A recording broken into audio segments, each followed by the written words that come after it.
আজকের যে নিউজটা, এটা হইল আমাদের ঢাকা বিশ্ববিদ্যালয়ের ডাকসু কেন্দ্রিক যে অভিযান চলাইতেছে, মাদক, গাঁজাখোর, অবৈধ দোকানপাট ব্যবস্থাপনা, একটা নিরাপদ ক্যাম্পাস গড়ে তোলার জন্য এই অভিযান। অবৈধভাবে এখানে ঢাকা বিশ্ববিদ্যালয়ে কোনো সরকারি ট্যাক্স নাই, কোনো ভাড়া নাই, অর্থাৎ সরকার এখানে অনুমোদিত না। এটা হলো একটা কলেজের সাইড এরিয়া এলাকা বিশ্ববিদ্যালয়ের। তো এখানে তো আপনি একটা যে কোনো জায়গায় ব্যবসা বসায় দিতে পারেন না। এটা বাইরের রাষ্ট্রের অনেক স্টুডেন্ট এখানে আসছে পড়ালেখা করে। তাহলে বাইরের দেশের আপনি কালচারগুলো দেখেন না, কীরকম সৌন্দর্য। আপনি ব্যবসা করবেন সেটা এলাকার বাইরে গিয়া, বিশ্ববিদ্যালয়ের যে বাউন্ডারি তার বাইরে গিয়ে ব্যবসা করবেন। ওখানে সরকার রাষ্ট্রের বিষয় আপনি অবৈধভাবে বসবেন নাকি টাকা দিয়ে লাইসেন্স দিয়ে বসবেন, সেটা আপনার একান্তই ব্যক্তিগত বিষয়। কিন্তু ঢাকা বিশ্ববিদ্যালয়ের এলাকায় এখানে ছাত্ররা পড়ালেখা করবে, ছাত্রীরা পড়ালেখা করবে, বাইরের দেশের ছাত্রছাত্রীরা আছে, সবার নিরাপত্তার একটা প্রয়োজন। তারা ব্যবসার নামে এখানে গাঁজা বেচে, মদ, মাদক সবগুলো তারা এখানে বেচে। আজকে এই সাকমাদের একজন শিবিরের প্যানেল থেকে নির্বাচিত হয়েছেন আপনার সর্বমিত্র। তো সে একটা আপনার এই বুড়িয়া আপনার মাদক সেবন করে। ওই বুড়িয়াকে সে এর আগে অনেকবার বুঝাইছে এখান থেকে সরে যাওয়ার জন্য, সরে গেছে কিন্তু আবার আসছে।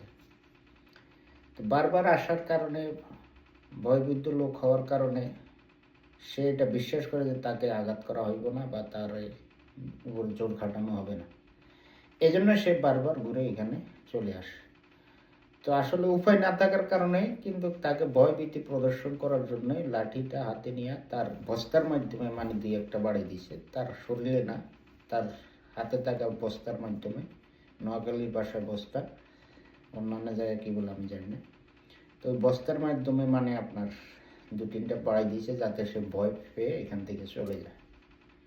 এটাকে কেন্দ্র কইরা ছাত্রলীগ, নিষিদ্ধ সংগঠনের এই পোলাপানগুলা এবং আমাদের বন্ধুপ্রতিম সংগঠন ছাত্রদল এগুলাকে হাইলাইট করার চেষ্টা করছে। দেশের মানুষকে একটি ভিন্ন বার্তা দেওয়ার চেষ্টা করছে যে বৃদ্ধ লোককে কেন মারল, তাদের চেতনার একটা দাঁড়াইয়া গেছিল। কিন্তু আগে যখন বয়োবৃদ্ধ সাংবাদিকদেরকে দাঁড়ায় চাপা ধরে মায়েরা অফিস ভাঙচুর করে, তখন তাদের চেতনা দাঁড়ায় নাই, তখন তারা এটা নিয়ে প্রতিবাদ করে নাই। 2000 মানুষ হত্যা হইল, নিষিদ্ধ সংগঠনের এই ছাত্রলীগ নিজেরাই তো হত্যা করছে। তাদের যারা এখন সমর্থক, তাদের পক্ষে কথা বলছেন, তারাও তখন প্রতিবাদ করে নাই।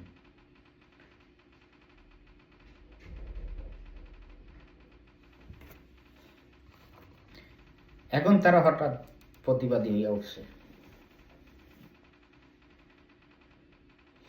আমরা বলতে চাই, এই ধরনের দ্বিচারিতা রাষ্ট্রের জন্য কল্যাণ নয়, অন্যায় প্রতিবাদ। এখানে আমাকে ঘটনা জানতে হবে কেন সে এই কাজটা করছে। একজন মাদক সেবিকার বিরুদ্ধে তোমরা কথা বলতে পারতেছো না, অথচ যে মাদক বিরোধীর বিরুদ্ধে অভিযান করতেছে তাদের বিরুদ্ধে অবস্থান গ্রহণ করতেছে। এটি জাতির জন্য লজ্জা, একজন বিবেকবান মানুষের জন্য লজ্জা।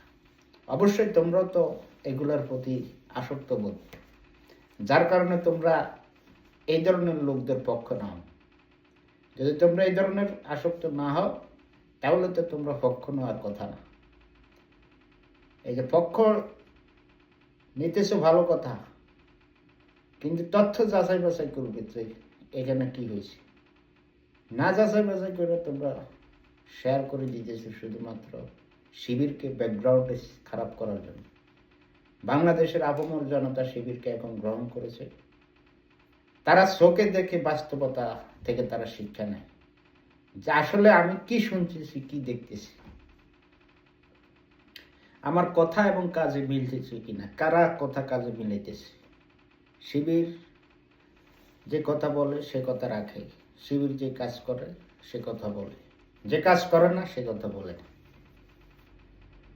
আমরা এই দেশের মানুষের কল্যাণের জন্য আজীবন কাজ করে যাব। যতই ষড়যন্ত্র হোক, যতই উচ্ছেদের পরিকল্পনা হোক, দেশ এবং জাতি গঠনের জন্য আমরা যে ভূমিকা হাতে নিয়েছি, যেই এজেন্ডা হাতে নিয়েছি, সেটি বাস্তবায়ন আমরা করব ইনশাআল্লাহ। হত্যা মামলা জুলুম করে মিডিয়া দিয়ে প্রচার করে আমাদেরকে মানুষের কল্যাণ থেকে দূরে রাখতে পারে নাই। এখনো নব্য দল করা লোকরাও আমাদের সেটি করতে পারবে না, কারণ সত্য জিতবে, মিথ্যা পরাজিত হবে। তাই আসুন সত্যের পক্ষে দাঁড়ান, মিথ্যার বিপক্ষে অবস্থান নেই। মাদককে না বলুন, বাংলাদেশকে গড়ে তুলুন একটি শান্তি সীমিত বাংলাদেশ হিসেবে, মাদক মুক্ত বাংলাদেশ।